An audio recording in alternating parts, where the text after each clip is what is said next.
For 5 long and educational months, a couple from New York and Minnesota have been on a quest to learn about border realities. They aren't doing all of this by just watching TV or reading a book. They're biking and blogging every minute of their exploration. Each part of the border has its distinct reality as well. It has it and is different.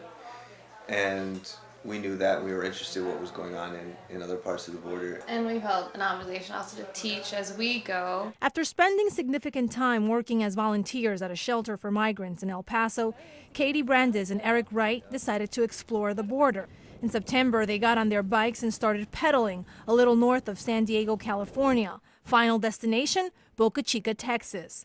Their trip has taken them all along the U.S.-Mexico border, hoping to get a glimpse of a migrant's life. I think people in the north don't really understand what's going on in the southern border at all. And especially like hearing politicians talk about a wall.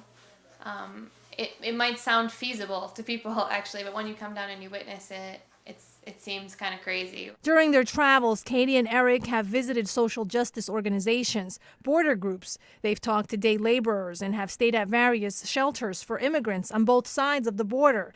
But what Katy and Eric consider a priority of their more than 2,000-mile journey is to hopefully one day change America's immigration policies. We would really go radical, and want open borders in a way, but we know that it's gonna be step by step.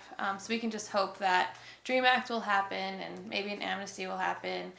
More Mexican asylum cases will be looked at seriously as people flee the violence in Mexico. The couple says our country was built on immigrants and people shouldn't fear them. The craziest thing right now about how our immigration system works, or rather doesn't work, is that it's separating families. There's a lot of inconsistencies and a lot of things being done in our immigration system that really leave a lot of heartache behind. As they pedal and take their 2 fully loaded bikes for the longest spin of their lives, they're looking even further down the road at how this trip could impact others.